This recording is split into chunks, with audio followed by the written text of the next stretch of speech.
This is Andy Cates, Nomura's Head of Developed Markets Economic Research, and I'm joined today by Ranuca Fernandez, Head of European Fixed Income Strategy. I'm going to make a couple of broad points about the ECB decision and what it implies about the outlook going forward. Ranuca will then make a few points about interest rate strategy. The first point I would make about the decision last Thursday is that it was clearly designed to preserve a very high degree of monetary policy and financial market accommodation. The last thing the ECB wanted was to trigger a taper tantrum that would destabilize the economy and financial markets. And clearly they were very successful in that endeavor. The second point to make, though, about this when looking forward is that how the ECB's policy evolves from here will, notwithstanding that success, still remain very heavily contingent on how growth and inflation conditions evolve. The global macro backdrop and outlook on this issue are going to be very important in our view. The Eurozone and broader world economy appear to be hitting what can only be described as escape velocity at the moment. We've seen in recent days a record high for the German Ifo survey. We've seen multi-year highs for the price components in several Eurozone manufacturing surveys. We've seen a very solid Eurozone bank lending survey, and we've seen further strong gains in US capex orders. And all of these add to a lengthening list of factors that suggest the need for monetary policy support at the global level is diminishing. And this in turn adds to our conviction that at some point in the coming months, probably around the middle of next year, the ECB will, in our view, and it is a non-consensus view, announce a cessation of its asset purchase program. I think some softening of the forward guidance will then follow, perhaps at some point in the third quarter of next year, and that in turn would prepare the market for a likely modest increase in policy rates toward the end of next year.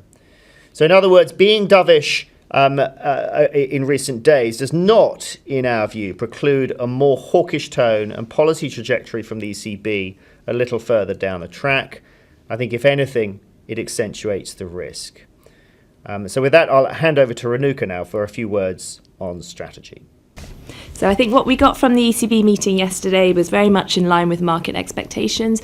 The meeting was very well telegraphed, and I think it was no surprise to anyone that they delivered the Euro 30 billion for 9 months. It was also no surprise that they strengthened the forward guidance, which they have been doing in the run-up to the October meeting.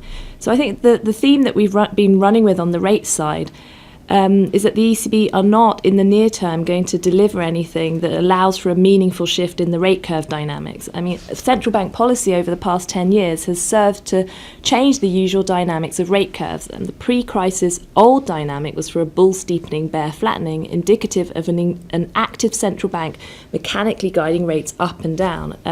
The new dynamic is of a bear steepening, bull flattening, and this dynamic we can see has been achieved through a number of policy options, most of which have served to suppress rate volatility to increasingly low levels.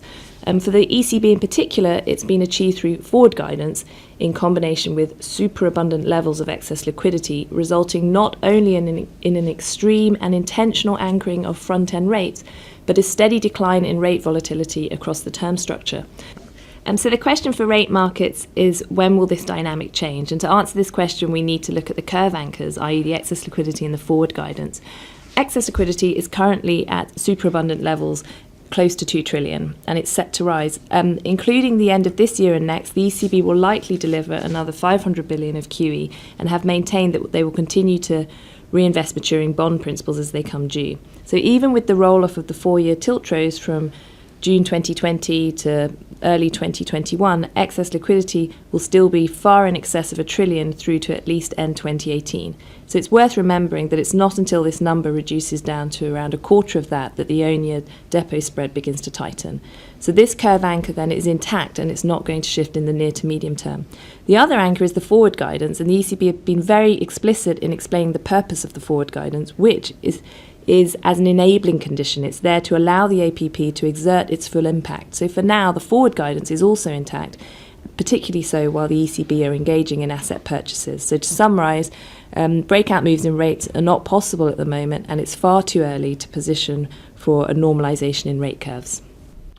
Great, thanks very much. So to find out more about our views on this, please take a look at the ECB review piece called Dragging On the research portal. Thank you very much for listening.